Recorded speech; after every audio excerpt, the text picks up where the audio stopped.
Roger and Marine's house was located in a small neighborhood in San Juan, surrounded by friendly neighbors and leafy trees. Roger, a man in his late 30s, worked as a construction worker. Every day he woke up early before dawn to get ready for the workday. Although the work was hard, he never complained. He knew that every hour worked meant a better life for his family. Marine, his wife, was a dedicated and loving housewife. She took care of everything at home, from keeping the house clean to preparing delicious meals. Eric, their 3-year-old son, was the sun that illuminated their lives. With his dark curls and eyes full of curiosity, Eric was a lively and energetic boy. Marine used to say that Eric had the gift of turning any grey day into one full of bright colours with his laughter and contagious joy. A typical morning at the Rogers house began with the sound of Roger's alarm clock. He would get up silently so as not to wake his family and would go to the kitchen. While the coffee dripped in the coffee maker, Roger looked fondly at Marine and Eric, who were still sleeping. The house was silent, a moment of peace before the hustle and bustle of the day. Marine would wake up shortly after Roger left for work. Her first task of the day was to prepare breakfast for Eric. As sunlight began to fill the kitchen, Marine moved gracefully, frying eggs and cutting fresh fruit. Soon, the aroma of breakfast woke Eric, who ran to the kitchen with a smile from ear to ear. "Mom, I'm hungry," exclaimed Eric, rubbing his sleepy eyes. "Good morning, my love," Marine replied with a smile, placing a plate of scrambled eggs and toast in front of him. "Let's wash our hands before eating, okay?" After breakfast, Marine helped Eric get dressed for kindergarten. Eric always insisted on choosing his own clothes, and Marine let him experiment, although sometimes that meant combining colors and patterns in an outlandish way. Seeing him so excited about something so simple filled Marine's heart with quiet joy. Once ready, Marine took Eric to kindergarten, where she said goodbye to him with a hug and a kiss. Eric would always turn to wave one last time before running into the playground, where his friends were already waiting for him. Meanwhile, Roger spent his day at the construction site, working hard under the sun. His companions respected him for his dedication and his skill with tools. Roger, although physically exhausted at the end of the day, found strength in the thought of returning home to his family. The afternoon at the Rogers house was a time of reconnection and rest. Marine spent the afternoon hours cleaning the house and preparing dinner. Often, Eric would help her, or at least try to, which usually ended in laughter and hugs. When Roger returned home, he was received with open arms by Eric and the warm embrace of Marine. Dinners at the Rogers house were simple but full of love. They sat around the table sharing the day's events. Roger told funny stories about work, and Eric enthusiastically recounted his adventures in kindergarten. "Today we built a very tall tower with wooden blocks, Dad," Eric would say, his eyes shining. "It was so tall it almost reached the ceiling." "Really?" Roger would reply, feigning surprise. "And it didn't fall down?" "No, because I'm a good builder just like you," Eric would say, grinning from ear to ear. After dinner, the family would gather in the living room. Roger and Marine took turns reading stories to Eric, their soft voices filling the room with stories of dragons, princesses, and brave heroes. Eric snuggled up between them, feeling safe and loved. When the clock struck bedtime, Marine would take Eric to his room. She gave him one last goodnight kiss and turned off the light, leaving the door ajar. Through the dim glow of the hallway, Eric could hear the muffled voices of his parents, talking about their dreams and hopes for the future. That night, like so many others, Eric fell asleep with a smile on his face, surrounded by the love and warmth of his family. It was a sunny and warm morning in San Juan. The birds were singing, and a light breeze blew through the bustling streets. Marine, as always, got up early and prepared breakfast for her family. Her radiant smile illuminated the kitchen as she served toast and fresh coffee. "I'm going to the supermarket early today," Maureen said, putting her purse over her shoulder. "I want to take advantage of the sales before they're gone." "Okay, love. Take care," Roger replied, giving her a kiss on the cheek. "Eric and I will wait for you for lunch."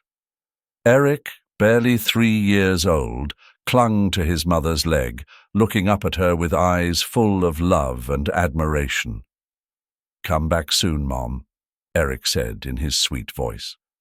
Maureen stroked Eric's hair and left the house, greeting neighbors as she walked to her car. The city was quiet, and Maureen enjoyed those moments of peace as she drove to the supermarket. However, fate had other plans for that day. While Maureen was reviewing her shopping list and filling her cart with fresh produce, a reckless driver, distracted by his phone, lost control of his vehicle at a nearby intersection. Maureen's car, parked on the street, was in the path of the oncoming tragedy. Maureen finished her shopping and headed for the car, unaware of the impending danger. As she started the engine and began to pull out of the parking lot, the out-of-control car appeared out of nowhere, slamming violently into the driver's side. The impact was devastating. Bystanders screamed and ran to the scene, trying to help. They called for help, and within minutes, an ambulance arrived at the scene. Paramedics found Maureen unconscious, with severe head injuries and multiple fractures. They quickly loaded her into the ambulance and took her to the nearest hospital, while the sound of sirens filled the air. Roger, who was at home playing with Eric, received the call that changed his life forever. The phone rang, and upon answering, he heard the words no one wants to hear. "Your wife has been in an accident. She is in critical condition." With his heart in his throat, Roger left Eric with a neighbor and rushed to the hospital.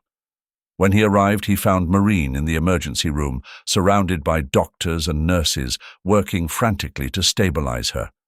Machines beeped, and the atmosphere was charged with tension and despair. Hours turned into days as Maureen remained in a coma. Doctors did everything they could, but the head injuries were severe, and hopes for recovery slowly faded. Roger spent every free moment by her side, holding her hand, praying for a miracle. "Come on, love. I need you to come back. Eric needs you," Roger whispered, tears in his eyes. Despite all efforts, Maureen showed no signs of improvement. The doctors finally had to give Roger the devastating news. Maureen was in a vegetative state and was unlikely to wake up. Desperate to save her, Roger spent all his savings and went into debt, seeking treatments and specialists who could offer a glimmer of hope. For 2 years, Roger lived in a state of constant anguish. He cared for Maureen and Eric, who, at his young age, did not fully understand what was happening, but felt his mother's absence. The days became a painful routine of hospital visits, strenuous work, and caring for his son. Finally, Maureen's body could take no more. One quiet night, surrounded by the machines that kept her body alive, Maureen breathed her last. Roger was by her side, holding her hand. Roger's heart broke into 1,000 pieces. But he knew he had to be strong for Eric. The news of Maureen's death spread quickly, and the funeral was a somber event. Roger, now a widower and in debt, faced an uncertain future. Eric, not fully understanding the magnitude of the loss, cried in his father's arms, seeking comfort. Roger looked at his young son, and with renewed determination, he promised that he would do everything possible to take care of him, no matter how difficult the days ahead might be. From that moment on, Roger and Eric's lives were transformed into a constant struggle. But the love they shared became the strength that would keep them together. The days following Maureen's death were dark and full of uncertainty. Roger, now alone and burdened with an overwhelming debt, found himself in a desperate situation. Medical bills had consumed all his savings and more, leaving him with loans and debts that seemed insurmountable. Each morning, when the sun was barely peeking over the horizon, Roger would wake up with the weight of the world on his shoulders. Roger knew he had to find a way to support Eric and pay off his debts. He accepted any job he could get. During the day, he worked in construction, lifting heavy bags of cement and bricks under the scorching sun. At night, he cleaned offices, sweeping and scrubbing floors, until his hands were raw and his feet ached. He barely slept, and when he did, his dreams were restless, filled with worries and fears. Every penny he earned seemed to vanish in the blink of an eye. Interest on his debts was mounting, and basic expenses like food and clothing for Eric were becoming a luxury. The house that had once been a warm and welcoming haven was now in a state of disrepair. The walls were peeling, and the windows barely kept out the cold. Eric, now 6 years old, was beginning to realize the difficulties they faced. "Dad, why don't we have any more cookies?" Eric asked one day, with an innocent but worried look. Roger sighed, trying to find the right words to explain the situation without alarming his son. "We're going through a tough time, son, but I promise things will get better," he replied, trying to keep his voice firm and confident. Eric nodded slowly, though he didn't seem entirely convinced. The innocence of his youth still allowed him to believe his father's words, even though the signs of hardship were all around him. Daily life became a constant battle. Roger struggled to make ends meet, often depriving himself of food to make sure Eric had enough. The days passed slowly, each one more exhausting than the last. Nights were the worst, when the silence of the house was filled with Roger's dark thoughts and worries. One day, after a long day of work, Roger came home to find Eric playing with an old toy truck on the living room floor. "Hi, champ.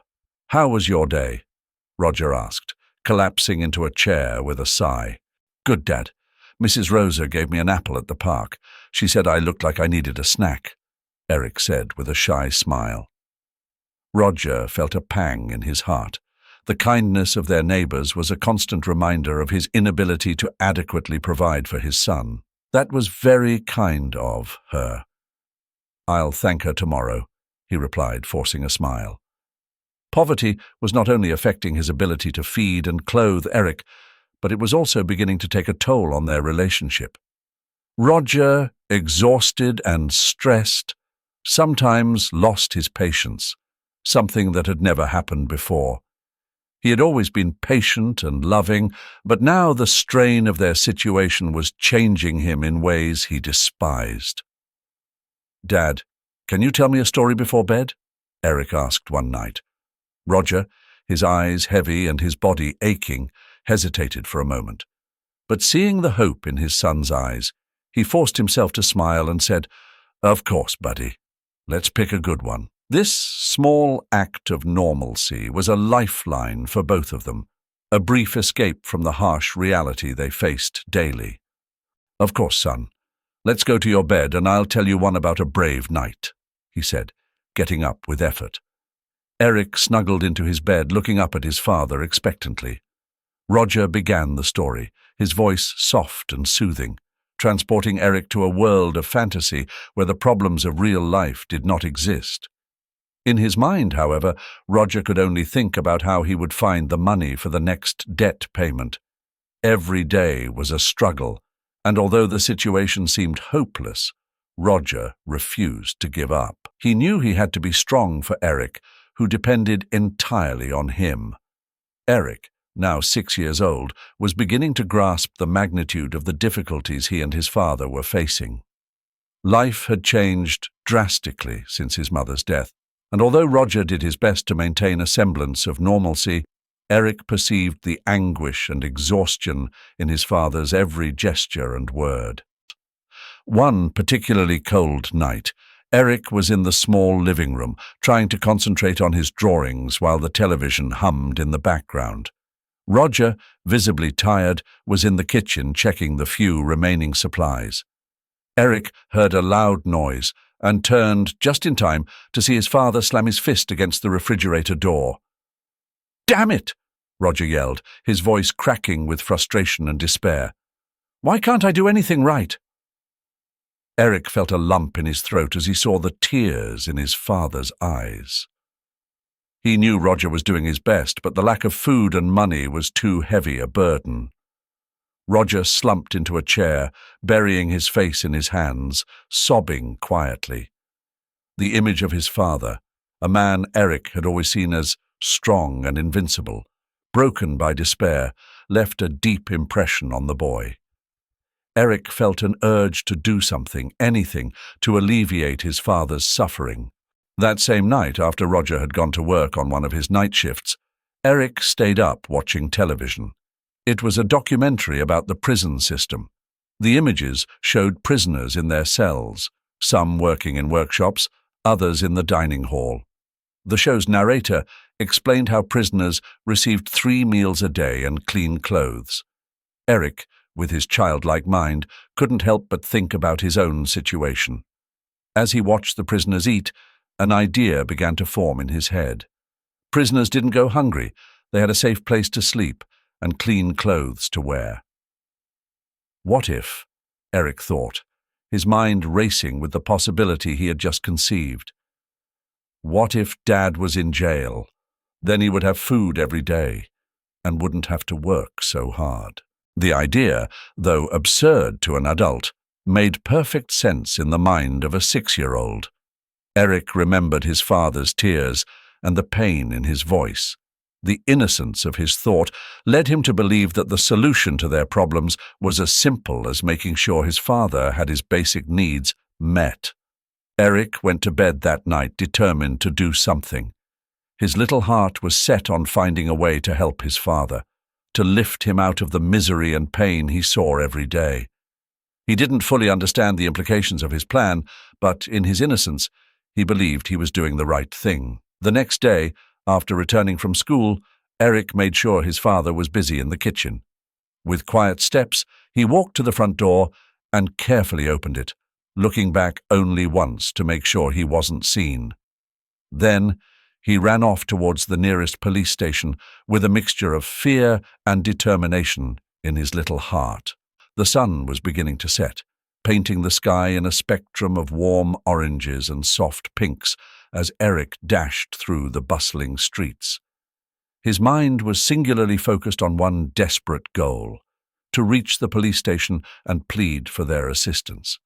He couldn't shake the images he'd seen on TV of prisoners who, despite their confinement, never went hungry, and he started to believe that perhaps his father might find some semblance of relief there, away from the daily struggles and constant pain that plagued their lives. Eric, with his breath coming in ragged gasps and his heart pounding like a drum in his chest, pushed open the heavy glass door of the police station. The cool evening breeze outside sharply contrasted with the heat and urgency he felt inside. A couple of officers seated behind the counter looked up in surprise at the sight of such a small boy bursting in alone. "Please, please arrest my dad!" Eric shouted, his large eyes brimming with tears as he ran toward the counter, his voice cracking with the intensity of his plea. The officers exchanged bewildered glances, taken aback by the boy's unexpected and heart-wrenching request. The officers, initially bewildered, got up from their chairs and approached Eric, kneeling down to his level. "Easy, little one. What's going on? What's your name?" asked one of the officers in a gentle voice, trying to calm the boy down. "My name is Eric. Please, you have to arrest my dad," repeated Eric, his voice trembling with anguish. The other officer, a middle-aged man with a kind face, exchanged a worried look with his partner before turning his attention back to Eric. "Eric, tell us what's going on. Why do you want us to arrest your dad?" the officer asked, trying to understand the situation. Eric took a deep breath, trying to compose himself enough to explain. His childlike mind struggled to find the right words to convey his desperation. "My dad is very sad and always tired. We don't have enough food and sometimes we don't have clean clothes. I saw on TV that prisoners in jail get fed 3 times a day and have clean clothes. I want my dad to be okay." said Eric, his voice breaking with sobs. The officers felt a lump in their throats as they listened to the boy's words. The innocence and despair in his voice were unmistakable. They understood that Eric did not fully understand the implications of his request, but his love and concern for his father were evident. "Eric, I know you want to help your dad, but arresting someone is not that simple. Has your dad ever hurt you?" asked the younger officer, looking for any sign of abuse or violence. "No, my dad has never hurt me. He's very good to me, but he's very sad and always working. I want him to be happy and have food," explained Eric, wiping his tears with the back of his hand. The officers exchanged looks of compassion and concern. The situation was unusual and complex, and required delicate handling. "Okay, Eric, we're going to help you. But first, we need to know more about your dad and your situation at home. Can you wait here a moment while we talk to our superiors?" said the middle-aged officer, trying to keep his voice calm. Eric nodded slowly, feeling a little calmer, knowing that the officers were willing to listen and help.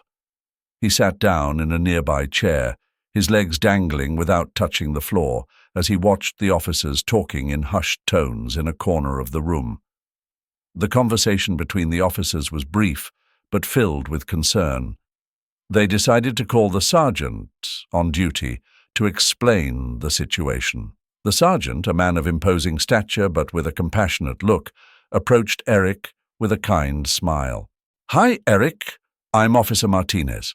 They told me what you said. I want you to know that we are here to help you and your dad. Can you tell me more about what's been going on at home?" asked the sergeant, sitting down next to him. Eric, still nervous but feeling a little more secure, began to relate the difficulties he and his father had been facing since his mother's death.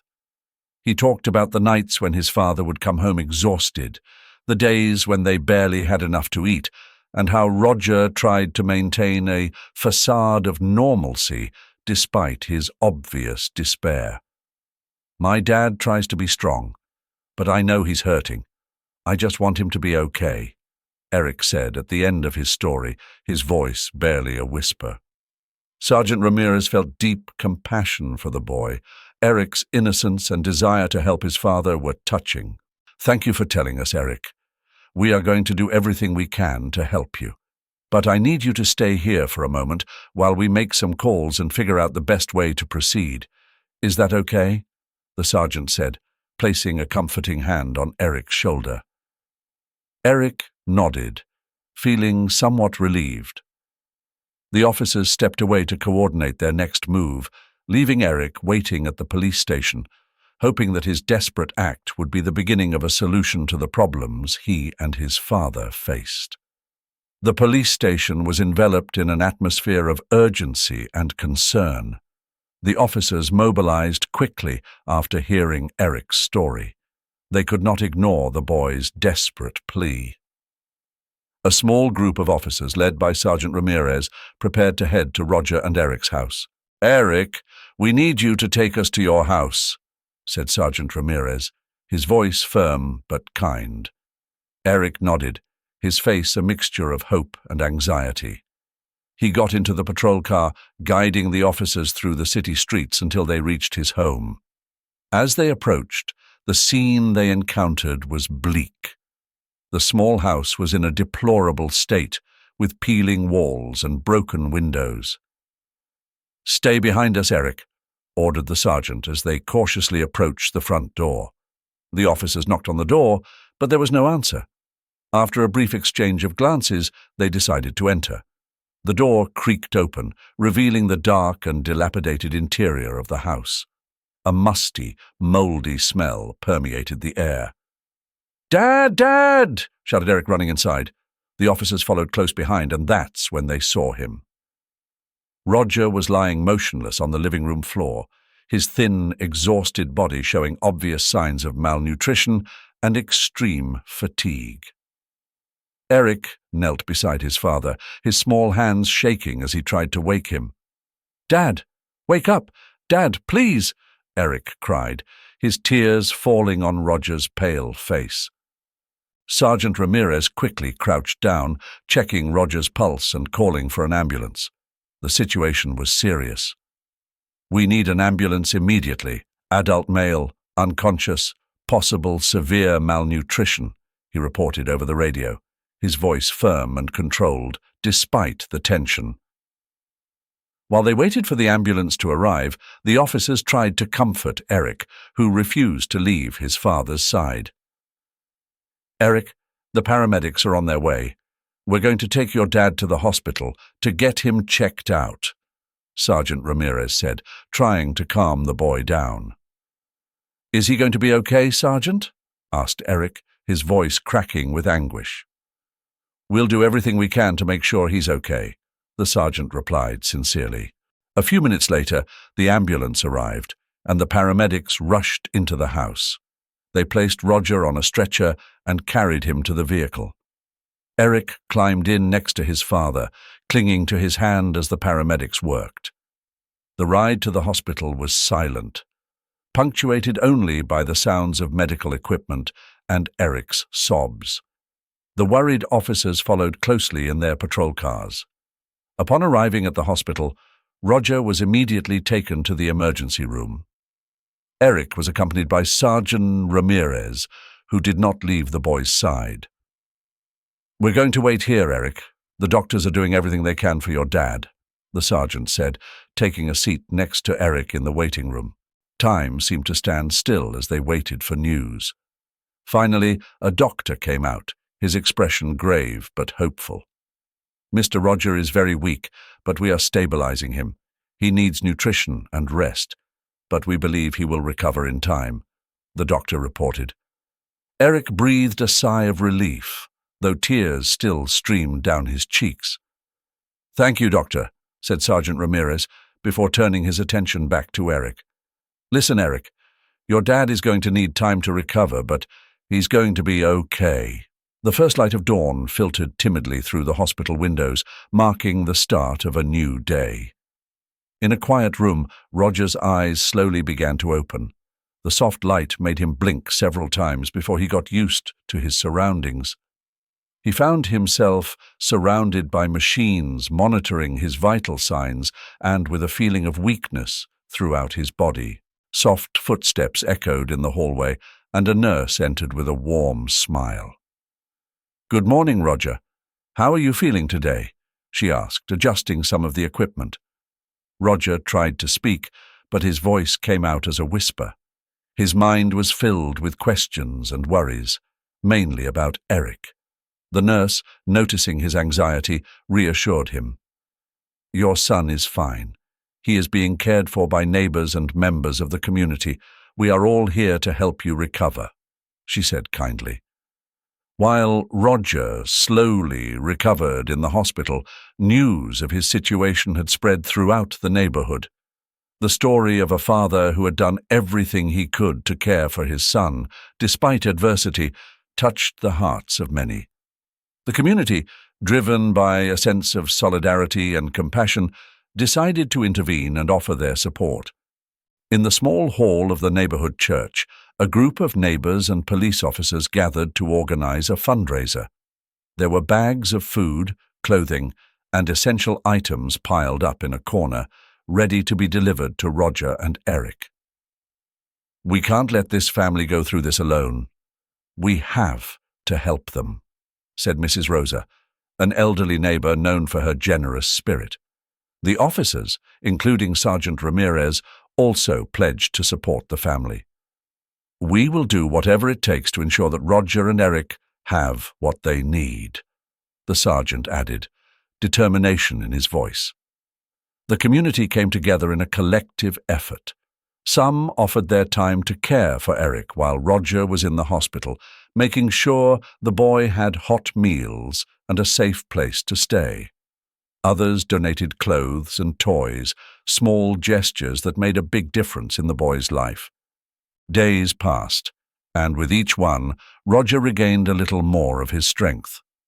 Eric, visiting his father regularly, brought with him stories of the kindness of the neighbors and the police. The boy, though still young, was beginning to understand the power of community and the impact of compassion. Finally, the day came when Roger was discharged from the hospital. The community welcomed him with open arms, assuring him that he was not alone. With everyone's help, Roger and Eric began to rebuild their lives, supported by a network of friends and neighbors who were determined not to let them down. The days of hospitalization were behind him, and Roger, with renewed energy and health, began to build a new chapter in his life. The community had shown unwavering solidarity, and their support did not stop with his physical recovery. Donations continued to pour in, allowing him to pay off a large portion of his debts and relieve the financial pressure that had weighed him down for so long. One sunny morning, while having breakfast in the kitchen of their now renovated and more welcoming home, Roger received an unexpected call. It was the chief engineer of a local construction company, interested in offering him a position as a supervisor on one of their biggest projects. "Good morning, Roger. My name is Alejandro Suarez. I am the chief engineer of Suarez and Associates Construction. We have heard about your situation and your experience in construction. We would like to offer you the position of site supervisor on our new project in the city center," said the voice on the other end of the line, full of professionalism and kindness. Roger, surprised and grateful, accepted the offer without a second thought. He knew this was the opportunity he had been waiting for, a chance to start over and provide a better life for Eric. "Thank you, Mr. Suarez. I really appreciate this opportunity." "I won't let you down," Roger replied, with a mixture of emotion and determination. The following days were ones of preparation and adjustment. Roger familiarized himself with the project and his new work team. The responsibility of overseeing a major construction project filled him with pride and gave him a renewed sense of purpose. Every day when he returned home, he would find Eric waiting for him with a smile and a question about how work had gone. "Dad, how was work today?" Eric would ask, his eyes shining with curiosity and admiration. "It was a good day, son. We're making good progress, and the team is very professional." "I'm learning a lot," Roger would reply, feeling his life getting back on track. The improvement in their living conditions was palpable. The house, though still modest, was now well maintained and filled with small improvements that made daily life more comfortable. The refrigerator was always stocked, and family dinners were times of joy and conversation, where Eric and Roger shared their days and their dreams. One afternoon, as they were walking in the nearby park, Eric looked at his father with a radiant smile. "Dad, I'm glad to see you happy," the boy said, holding Roger's hand tightly. "Me too, Eric. All this is thanks to you and the wonderful people who have helped us," Roger replied, his voice filled with gratitude. The new job not only provided them with financial stability, but also a network of support and camaraderie that Roger had not experienced in a long time. His co-workers, upon learning his story, welcomed him with respect and admiration, creating a positive and collaborative work environment. Every day, Roger felt the weight of the difficult years lighten, replaced by a renewed hope. Eric, for his part, thrived in the security of a stable home and the unconditional love of his father. The boy was once again able to enjoy the simple things in life, like playing with his friends in the park and focusing on his studies without the shadow of uncertainty lurking around every corner. Life, though still presenting its challenges, had taken a promising turn. Thus, in the heart of a community united by solidarity and love, Roger and Eric found the strength to move forward with the certainty that, together, they could overcome any obstacle. Hope and happiness returned to their lives, illuminating each day with the promise of a brighter tomorrow. Years passed, and Eric grew into a strong and determined young man. The story of the boy who had wanted to imprison his father so he could have food had become a source of inspiration for the entire community. Eric, now 20 years old, was a symbol of hope and resilience. Eric, tall and with a charismatic presence, used to give talks at various community events. His words always carried a message of overcoming and gratitude. My father taught me the value of sacrifice and the importance of community. Without the help of all of you, we wouldn't be here today, Eric would say to a packed auditorium, his voice firm and full of emotion. Roger, who always stood backstage, would look at his son with pride. He remembered those dark days with a mixture of pain and gratitude, knowing that everything they had overcome had led them to this moment. The scars of the past were now marks of a shared struggle and victory. Eric and Roger's story had spread throughout the city. Inspired by their courage and the community's compassion, many people came together to help other families in similar situations. Initiatives were created to collect food, clothing, and provide emotional support to those in need. One day, after one of Eric's talks at the community center, a group of children approached him. "Eric, we want to be like you. We want to help our community," said one of the children, his eyes shining with admiration.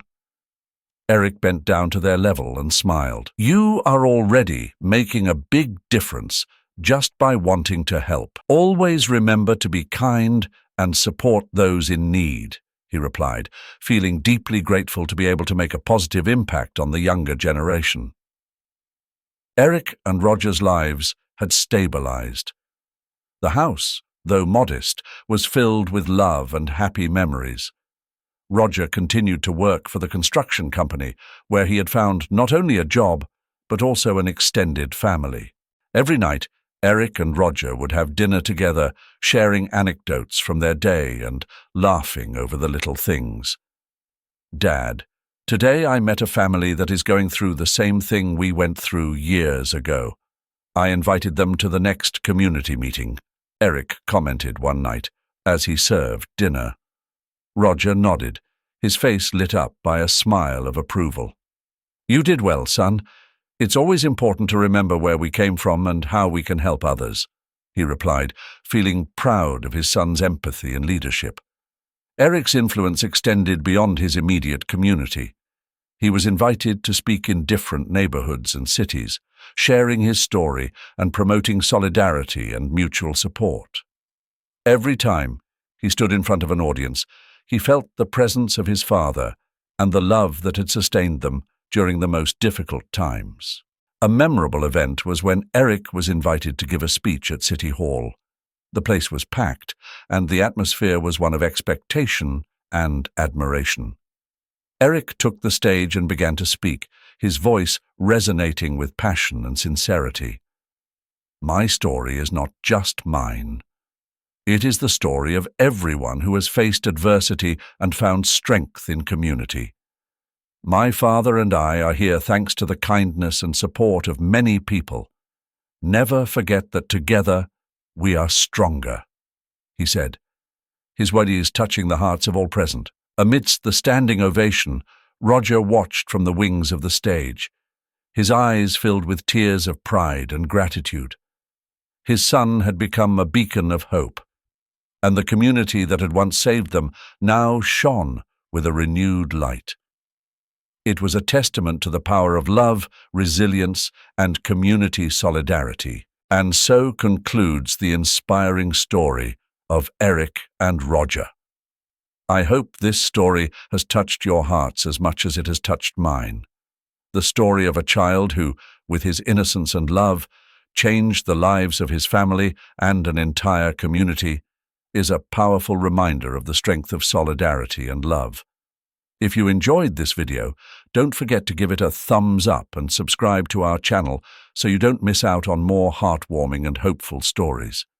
And, of course, turn on the notification bell to be the first to know when we upload new content. I want to thank you for joining us on this emotional journey. If you have a similar story you'd like to share or any comments about this video, Please leave them in the comments section. We love reading your stories and hearing how these videos impact your lives. Remember, every little act of kindness can make a big difference. See you next time, friends, and have a wonderful day.